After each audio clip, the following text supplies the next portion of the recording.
Okay, we are ready. Okay, let's start. Can you hear me well? Okay, let's start. Good afternoon. My name is Maria Inés Rivadeneira. I am the policy lead in WWF Latin America and the Caribbean. And it's a pleasure to moderate this panel where we'll discuss oh my god. Okay, where we'll discuss about marine corridors, ocean health, and how national and regional regulations can support these conservation efforts. Sorry for that, we have some interference, but we are going to start with a video. Every year, whales make some of the longest migrations on Earth, swimming across oceans to feed, mate, and give birth. These blue corridors are migration superhighways, critical for their survival. However, these journeys are becoming more dangerous to navigate, with growing threats from industrial fishing, ghost nets, ship strikes, underwater noise, plastic pollution, and climate change. Because of these dangers, some of our great whales, which have survived for millions of years, could go extinct within our lifetimes. Science shows whales help fertilize our ocean and fight climate change. Throughout its life, one whale captures the same amount of carbon as 1,000 trees. We're calling for a new conservation approach to protect whales in their critical habitats so they can thrive for years to come. Together, better managing and protecting blue corridors can help safeguard whales, our ocean, and ourselves. So thank you for that beautiful video that remember us the importance of the oceans. And let's begin with our panel. But first of all, I just would like to highlight that the oceans constitute the world's largest ecosystem and play a critical role in climate regulation. In fact, ahí mejor. Sí. In fact, between 2010 and 2019 alone, the oceans absorb approximately 22% of anthropocentric carbon emissions. Of course, we must also mention that ecosystems such as mangroves and coral reefs, for example, are important for coastal protection and for providing habitats for marine life to reproduce the reef. So we are here with a special guest. So we have Shirley Madsen. She is the global lead for NDCs with One WWF strategy. Welcome, Shirley. We have Gonzalo Muñoz, a UN High Representative for Climate Change since the COP25 presidency. So welcome here, Gonzalo. And Ricardo Bosjar, the Director of WWF Chile. And we invited the Ambassador Julio Cordano, but he apologized because he cannot make it because of the very difficult agenda that he has handled.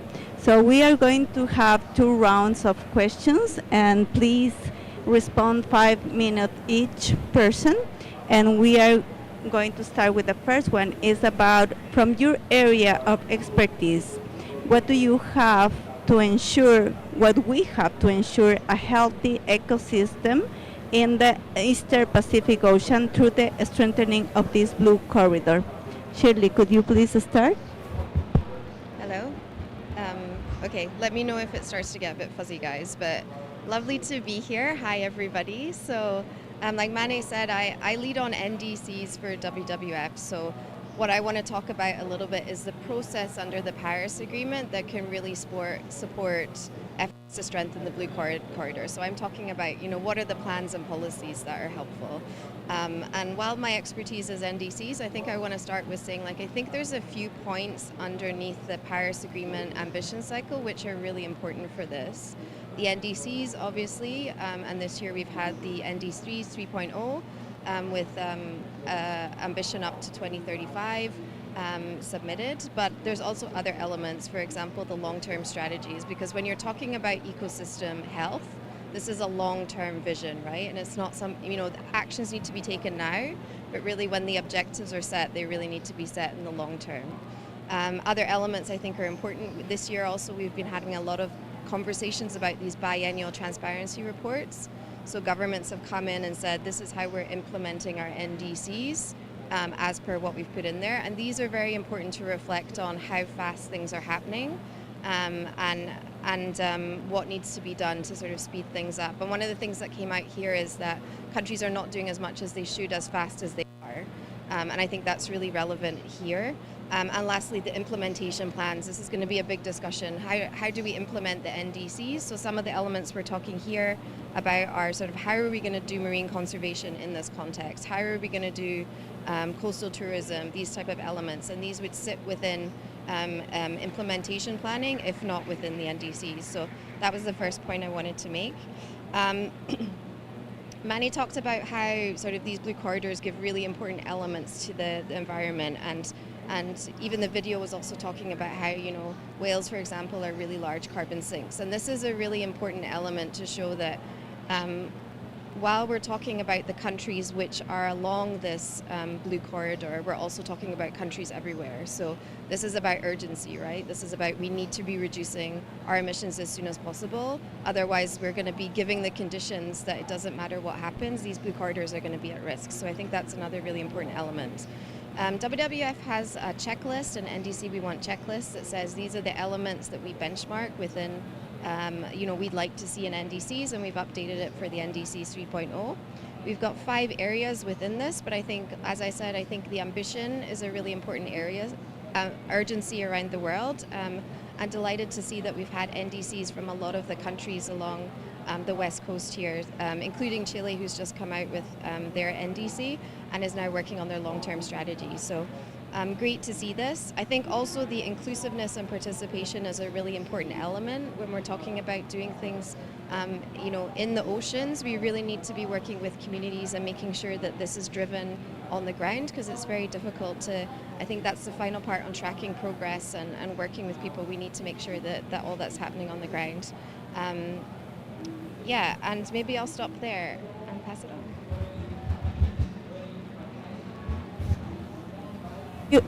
Thank you, Shirley. I think it's like with the screen. Okay, can you hear me well now? Okay, a little bit better like this.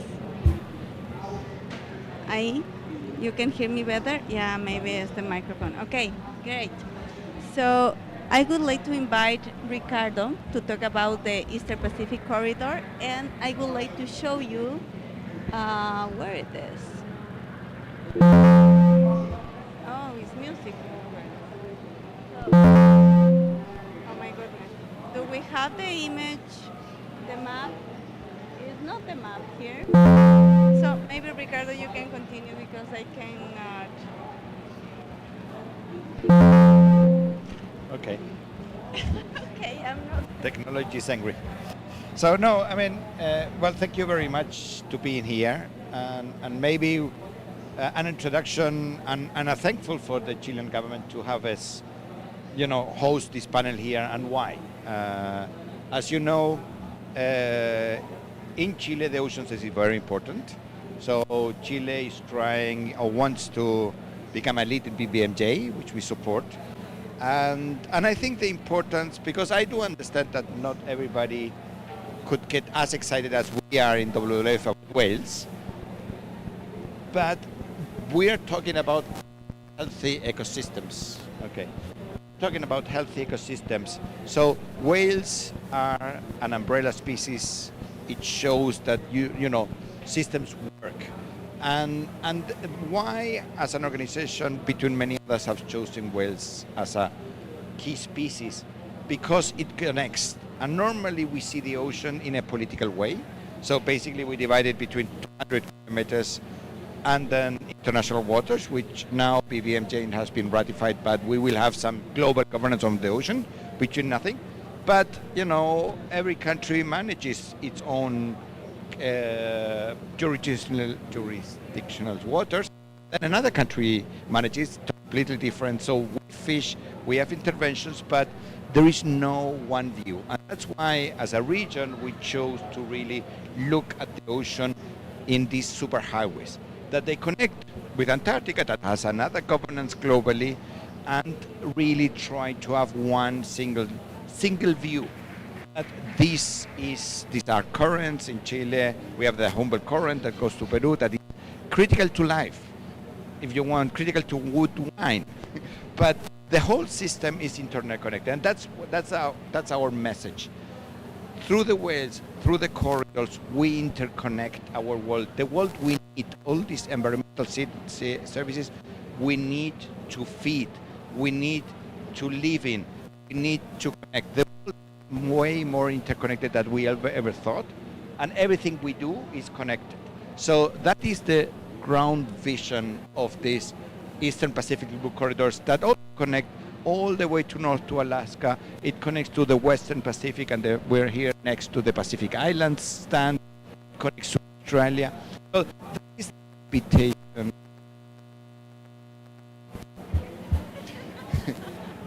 to really have a interconnected beyond the different ways our planet has decided to govern itself, countries, EEZ, Antarctica, high seas, to really seize. And I think Gonzalo will speak more about the threats, but it is about create a safe spaces for the whales through a network of MPAs, national, international, but also to work on the threats that are threatening, but also work on financing.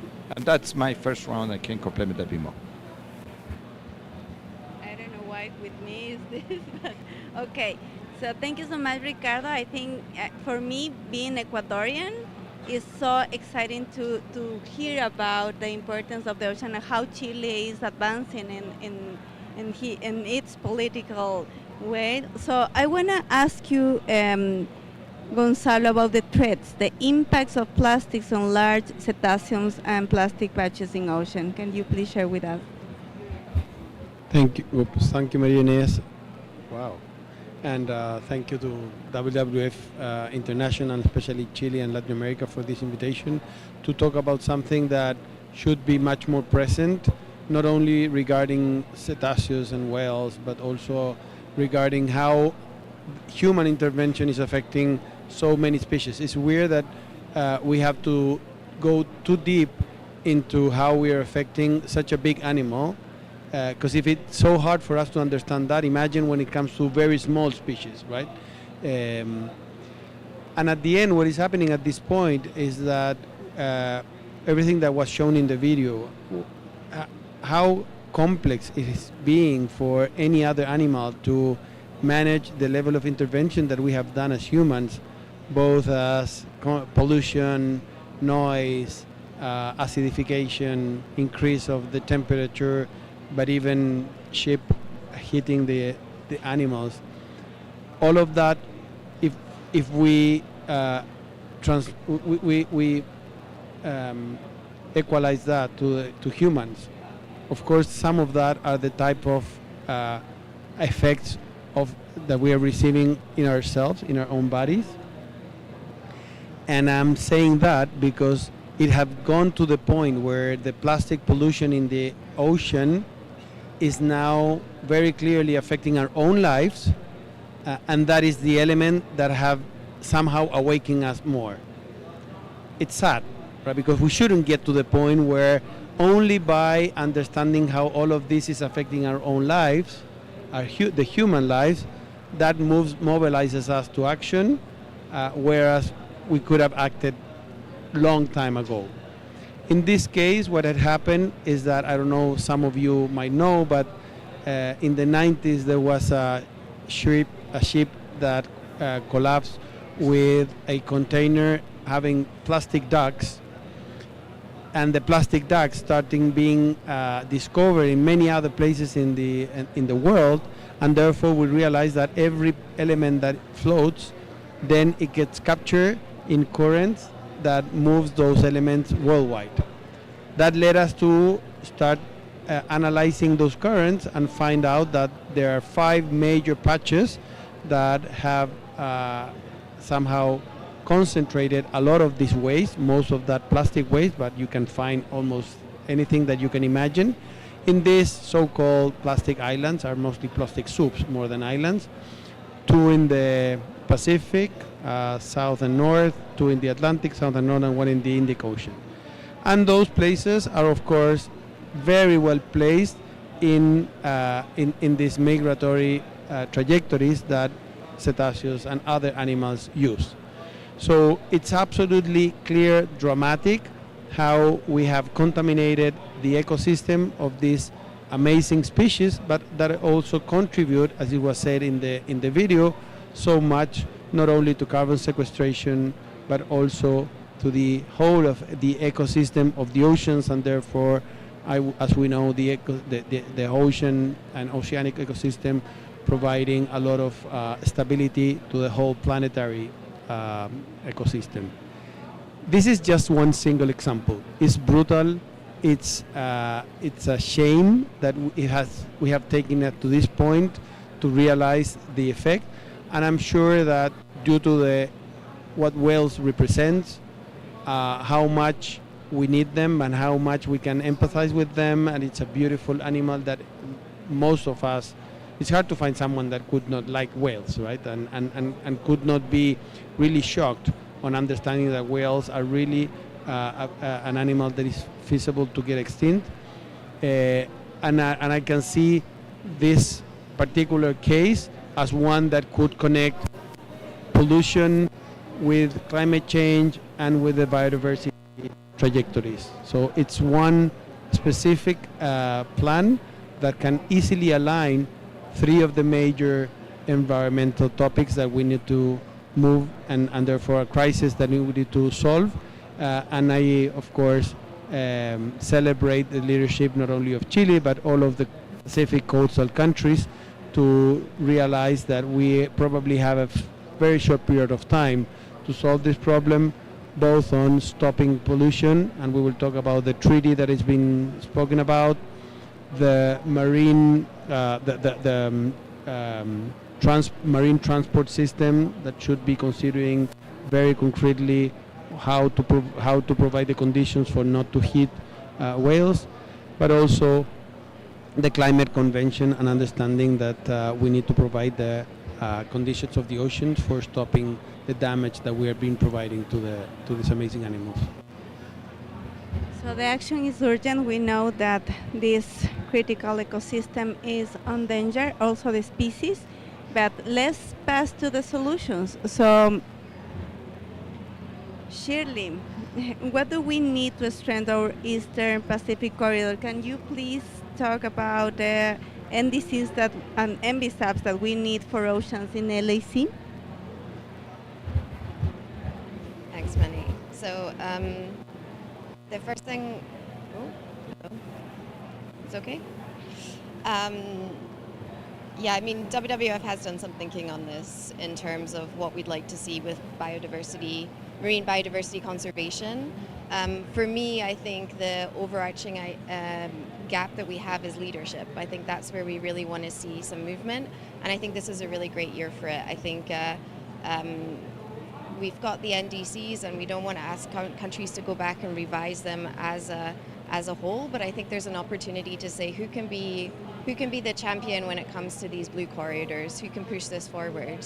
And delighted to be sitting beside Gonzalo, because I think that Chile is a really good opportunity here. And I think that there's a few elements here where it would be interesting to sort of explore this. So first of all, on the kind of science-based side of this, like what are the objectives that we're putting in? And then there is an initiative at the moment that has been established by Brazil and France called the Blue NDC Challenge, which is an opportunity for countries to go and look at their NDC from the perspective of their marine ambition.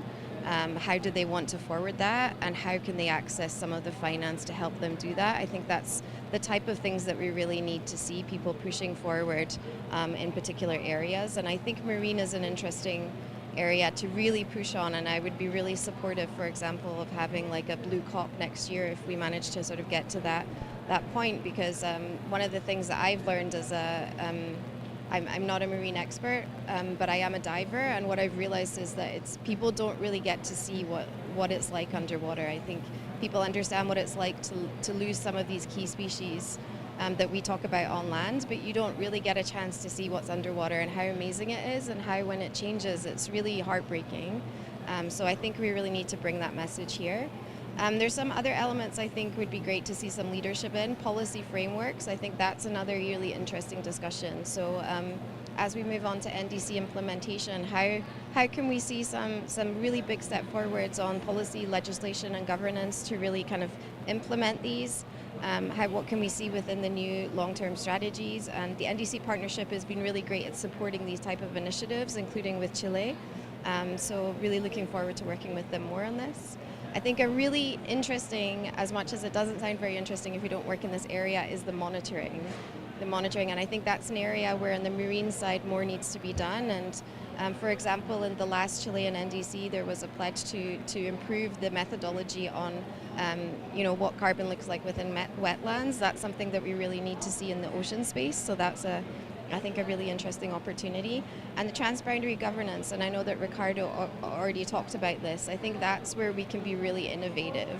We have, a really ambitious, stream of countries going all the way up the side of the Americas, and can we link those ups together in a way which can really kind of look at this from a solutions perspective? And I think that would be a really interesting discussion to move things forward, to just break out of just looking at things on a national level, because that's not how the ocean operates. And Gonzalo was already talking about all these streams.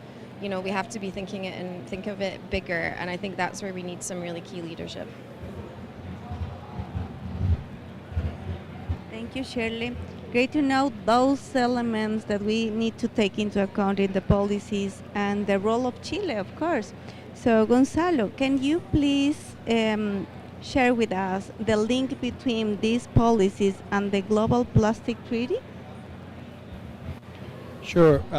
While reflecting on listening to Ricardo and Shirley, I was thinking about what the world looks like for a whale, and if you just take into consideration the size of a whale, then the world is at least 1,000 times smaller than it's for us. So imagine like living in a world that is that smaller, 1,000 times smaller, right? It's incredible, because everything that we're affecting, and when it comes to pollution, it's affecting them much more, right? The number, the amount of pollution that we have putting into the ocean is extremely dramatic. In 2016, we launched this report with several organizations. The one that was leading was Conservation International, that if we don't do anything now, we will have more plastic than fish in the ocean by 2050. So we're surrounding the ocean with pollution that, of course, is getting eaten by them. It's not only about the ghost nets that you showed in the video, but also, as you can imagine, this animal just open the mouth and eat, and therefore filter a lot of pollution that now, due to the new research, we know that is also getting eaten in a way that goes into their bloodstream and finally goes into the brain and even the placenta. A lot of that has been well reflected with the process of the plastic treaty. So, as I said, in January 2016, we launched a report showcasing how much the plastic pollution has become a major global problem, very much affecting the ocean and water streams. And that led us to the world start a process of negotiating a plastic treaty to end plastic pollution in the environment, including the maritime environment. That was in March 2022. The decision was made in UNEA, and then the decision incorporated 5 big meetings called the Intergovernmental Negotiation Committee that would meet at the end of 2022, then 2 times in 2023, and then 2 times in 2024, hopefully, therefore, to end a treaty, a binding globally, a legally binding treaty to end plastic pollution that should have been ended in Busan in South Korea at the end of last year. Well, unfortunately, what happened is there was no way to finalize the treaty. Therefore, there was an extension. This was mandate to be done in 5 big meetings. The 5th extended to a 5.2 in Geneva this year. We didn't have an agreement there, and there is a potential extension to a 5.3, somewhere probably between March and May this year. In the meantime, the previous chair from Ecuador, Luis Vallas, resigned, and there is a moment now where there's going to be an election happening in February, and unfortunately we don't have Julio here because Julio is the person that is being proposed as the next chair. We are really hoping that he can take the lead, and we might have, because the idea is that it remains in GRULAC, right? The first one was from Peru, the second one was Luis Vallas from Ecuador, and the idea for many of us is that Julio can continue the leadership of this process to INC 5.3, and knowing that the world is really messy, in order to reach an agreement, at least we have 3 main topics in which we know that we need to get a consensus. There is a really common understanding that this is a problem that needs to be solved, that can create a COP process in which we can negotiate. And the 3 main contentious topics are, first one, is it possible to stop plastic pollution without stopping plastic production? That's the main topic of contingency. Like, many countries are saying, no, this is an agreement or is a negotiation that should only lead us to talk about how to avoid plastic to get leaked into the environment, right? So waste management mechanism and recycling capacity. And of course, those are mostly the petrochemical countries. Then the second topic that is very complex at this point is about chemicals of concern, right? So as I was saying, we now know that this plastic that is mostly leaked into the water streams started getting fragmented. When it gets fragmented, it means that most of the salt water that we eat has nanoplastics and microplastics. Most of the fish or seafood that we eat also has nanoplastics and microplastics. And also that those plastics of concern, they have additives that were not designed for entering the bloodstream of a mammal or any other animal, including ourselves. We now know that there has been plastics and microplastics being detected in the being detected in the bloodstream of people, being detected in the brain, and we don't know what are the consequences of that. We can assume that for many polymers, for many additives, for many chemicals, the effect can be really harmful. That having said, we can assume the same thing for a mammal like the whales. So it's not only about them eating this and filling their belly with that, it's about those elements getting incorporated in the bloodstreams and therefore affecting in a way that can be really, really damaging. And again, we are using whales as an example of one animal that is getting affected by this. And the third element of complexity of the treaty is also related to what we've been discussing here, and it's about the legacy. Who will take care of what we have in the oceans? Who and how will pay for extracting that, and how can we extract that without affecting the fauna and the flora of and the environment that remains, both in the maritime environment but also inland. We can imagine waste management system that can collect the waste inland, collecting the waste in the ocean. I don't know how it can be done without having a secondary effect. And at this point, we know that a lot of the pollution is in nanoparticles. So how to collect that is extremely challenging. So those are the 3 elements that are blocking the treaty to progress, and at least 2 of them, or maybe the 3 of them, are very much related to the topic that we're talking now, and therefore we hope that bringing the logic of how much the plastic pollution is affecting individuals like humans but other species will help the treaty to progress. We'll see what happens in 2026. Thank you, Gonzalo. So we can see so many interlinkages between plastic pollution and the biodiversity loss, and what we need to do in the both sides of the problems. And I would like to invite you, Ricardo, to share with us about the importance of the marine protected areas and the collaborative threat reduction and investment. Thank you. Now is the graph of the thinking behind the superhighways. This was a study, as you can see, from many organizations. They collected them in one only graph. It has science from all countries. For example, in Chile, we work quite a lot with blue whales on tagging. So it's a bit the state of the art that humans could collect in one map. But it shows the interconnection that we cannot only work in EEZ, which is the 200 miles. We cannot, of course, we work as an office, we're very interested in protecting the inland of our fjords and channels sector. But we have to work so the whales come and feed from krill in the Antarctica Protected Peninsula. So we have to also discuss, how much krill we will feed, because if there's no krill, the whales cannot go up.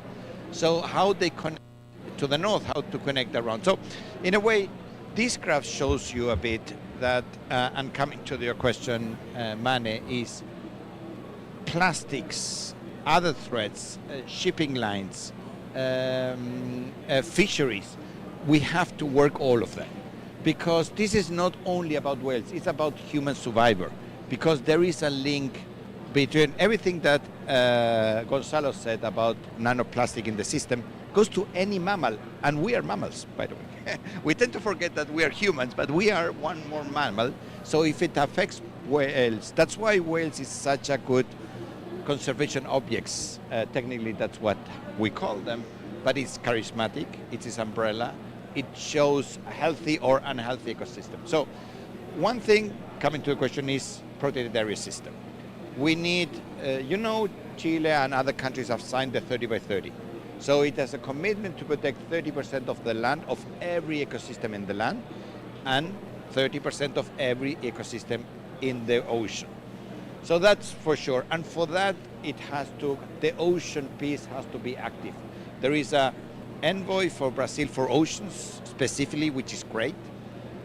Chile has been a great lead, and I never stop saying, Julio's not here, but I always say to his face, thank you for the leadership on oceans that Chile has taken for many years and governments, and I hope it goes on we had election Sunday. I'm sure this also will be a subject to lead.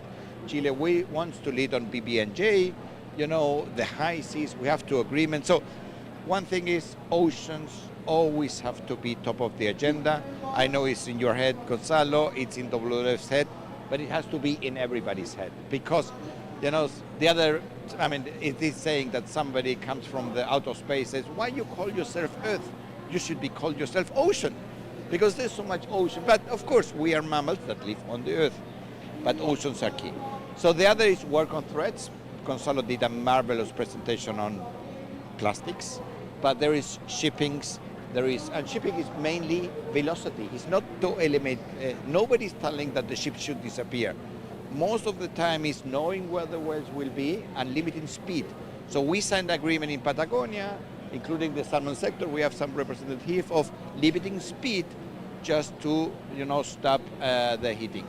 And financing, as I said, these are the three things.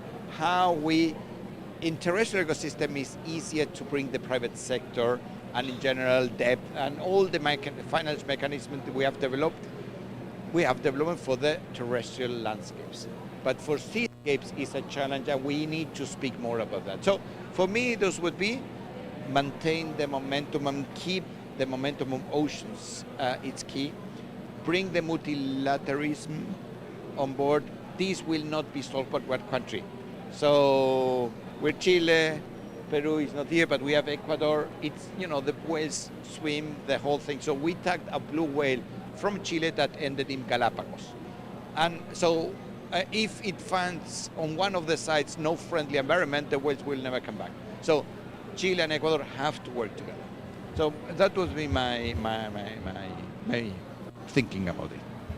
Thank you, Ricardo. So, thank you all of you for your wonderful ideas.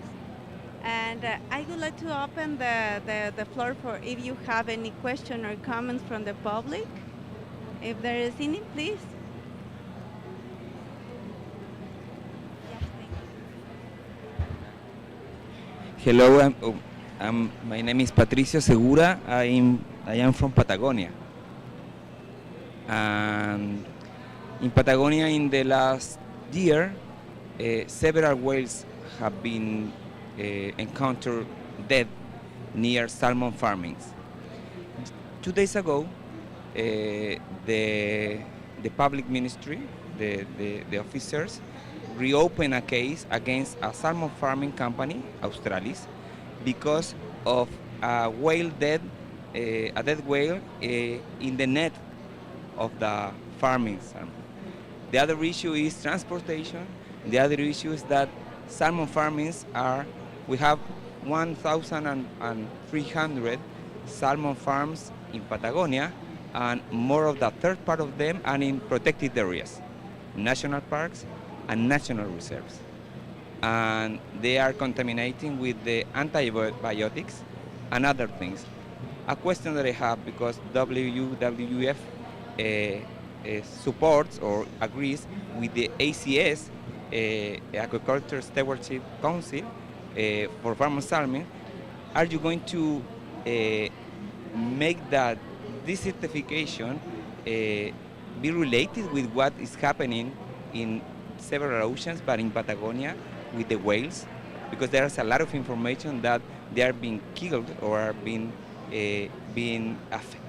affected for the massive amount of salmon farming that we have in our seas in Patagonia. That's a question.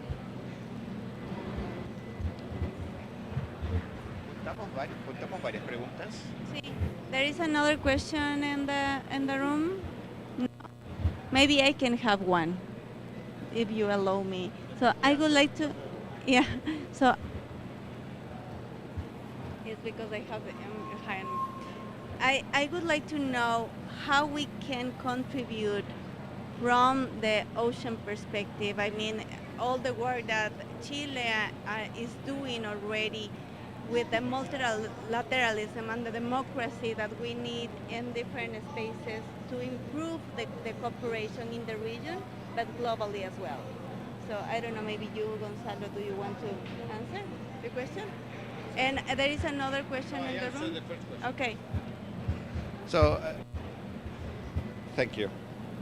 Okay, I think I heard 60% of your question, but the first thing is WWF supports any ISIL certification. So we support, if ISIL supports ASC, we support ASC. So it's FSC, MSC, Roundtable Soy. And to be ISIL, it has to be a multi-stakeholder agreeing process, okay? Now, we recognize that certification is an end. It's not, it's a step forward. So what we're calling as WWF, we need a discussion on marine Patagonia. How we will protect or find a common ground between different views in the marine Patagonia, in the whole Patagonia. So there is an industry, big industry, $7 billion, with big livelihoods, but also their rights for the indigenous peoples. I cannot go. Do you hear me? But we have no agreement. We have no place to discuss, and we would like to have these questions that you say in a place where we can discuss it based on science, find common ground, because we think Patagonia is a very special place in the planet, but there are uses, and we need to find that discussion place to have the discussion. So that is the position of the WWF. We think certifications have helped globally, but we need to have a discussion about seascapes. So I think that's my concrete answer to you, Pato. Thank you. And Ricardo, I think you discovered the key. Yeah, the putting key- it, yeah, yeah, that very is- low. Like yeah. yes, it's much better there. So, I mean, there are several things that countries should do, and regarding the plastic treaty, one of the things that is quite clear is that there need to be a very strong promotion and implementation of EPR schemes. So, extended producer responsibility legislation has proven to be a type of legislation that helps countries to move forward with a much more controlled waste management system in general, but also positioning very concretely around elements of pollution that can be tackled upstream as well, in this case including plastic in different ways. The second one is about marine protected areas, where of course a country like Ecuador has been exemplary. Chile is doing a great work. We need all of those countries to be not only committed but also collaborating between each other in order also to control fishing and illegal fishing activities. So once we have those corridors being not only set but also managed in a way that can allow stop illegal fishing and trespassing, then we're providing a way for whales and other animals to have a much controlled place for them to move. And then probably, I mean, Ricardo mentioned it very well, controlling the speed of ships in those places that we know cetaceans, but also other animals live and breed, and then, or even it's the place where they feed. We should respect those places and not allow ships to move in those places at a speed that will damage them. So I would say those three are like the basic ones. Yeah, thanks.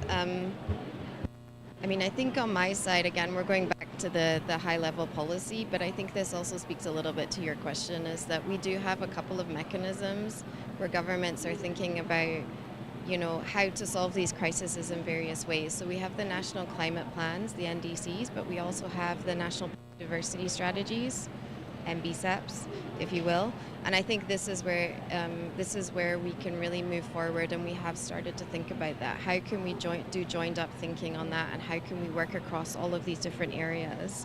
I think that's really important. There's a couple of areas just to quickly highlight on the consultation stage. Somebody already mentioned, I can't remember, like the science side. I think that's really important, especially with this type of element, especially when you're talking about national biodiversity planning.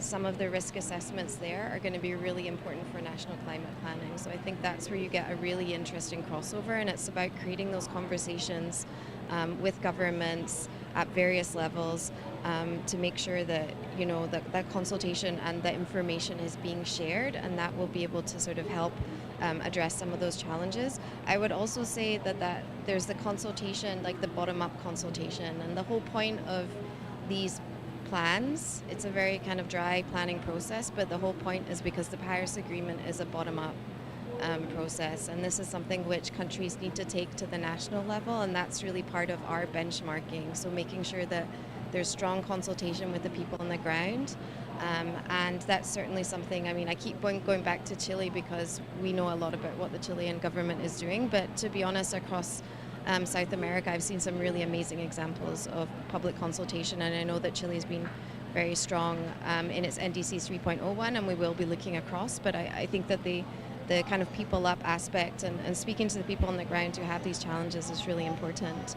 And then lastly, I will say I would go back to what I was saying about the implementation stage, and this is where I think I would like to see champions, and I said that already, looking at the legislation, the policy, and the governments, and how that's going to help implement the plans, but how that also kind of interacts with what we're talking about here, the species, from these various angles. And again, looking across NDCs, national climate plans and national biodiversity plans is really important, because, you know, looking at these policies from these angles to make sure that, yes, you know, this is fit for purpose for climate, it's fit for purpose for biodiversity, and it's fit for purpose from the development perspective, I think is really important. And for me, I know that we're in the kind of last half of the decade for the SDGs, and it's making me something that's always on my mind, is I think we need to be really cognizant of that and make sure that we are thinking about all the different angles. So for example, we're putting in renewable energy. We know that's great for the climate, we know that you can put renewable energy in a way which is good for biodiversity. I've heard some great stories about how it's become like a biodiversity hub for, you know, seals in the UK, for example. They create their own ecosystems. But that definitely needs thinking in terms of placement. It's not a reason to sort of, you know, pull back from doing it, but it's a reason to push forward and make sure that this is as much a nature-based solutions as it is a solution for the climate. So I think there's a lot of opportunities there, and I would really like to see this year as focusing on this implementation piece and this synergies piece. It's a great year because we've just done biodiversity strategies, we've just done our climate plans, so I think that's a great opportunity. Thanks. Ricardo? No, I wanted to follow in using Patricio's question, but I mean putting in at scale. Every country has this, you know, challenge in the ground. That's why for many years in WWF our logo was local to global. So you have to solve local challenges to have the global discussion. That's why it's so important that this Blue Alliance is based on every country office dealing, you know, from the local, because it cannot be solved at global level without the local. But also we have to look at global, because if we don't, you know, see the connections between ecosystems, high seas, low seas, Antarctica, Central America, Asia, but always have to have a big link. And my recommendation, and we had the other day a very good discussion with other directors of the WWF, is we cannot ignore the elephant in the room. Sometimes the environmental movement doesn't speak, you know, in Chile we have to speak about mining. You know, and that's why I don't know how many people this came this year, 30,000 people. This is complex. This is, you know, living ecosystem. So nightmare of whoever tries to find that one solution. There is none. But it's conversation, it's finding consensus. As we have to find a way to solve our challenges in the Patagonia. Ecuador has its challenges, Peru has its challenges, but the superhighways illustrate that we cannot only stay local, we always have to look local, and that would be my message to this. Is it's all about plastics. You know, it will not be solved only one country. For example, we know, and there was a big project in Chile about, it was called Irisen, which we learned that fresh water was key for our blue whale ecosystems because it was key for the whole system. So anyway, it's recognizing this is complex, but we need to find solution, and pretty fast. Okay, thank you. Thank you so much to our panelists. It has been great. No, for me, super. Yeah, here. You can hear me? Yeah, okay. So thank you so much for the panelists. Super important conversation. I just want to remember that we are in the heart of the Amazon. We are in an Amazonian COP, and we are calling this the COP for the forest. But we have heard that it's a possibility that we have the next COP in Australia. So let's try this path from forest to oceans, because we need to protect key ecosystems in the planet. And we would like to see Chile continue championing on oceans. It's super important, that work. And thank you for what you are doing daily for keep the ocean safe. Thank you. Yeah, one thing, Marines, because all of us know that if not Australia, Turkey is also trying to secure the bid. And Australia is saying if it goes to Turkey, we will ask for to keep the Pacific Islands focus. So that could be potentially, right, a negotiation element where what we can ensure probably for COP31 is that Pacific Islands will have a presence, a very important presence, due to all the problems that they're confronting due to the adaptation topic, but also the importance of bringing the blue economy and the perspective of those communities that are being affected both by climate change and the pollution crisis. So we don't know where it's going to be, but the Pacific focus will remain. And that is amazing, because nature is still like the key element for climate action. So thank you so much and have a good day.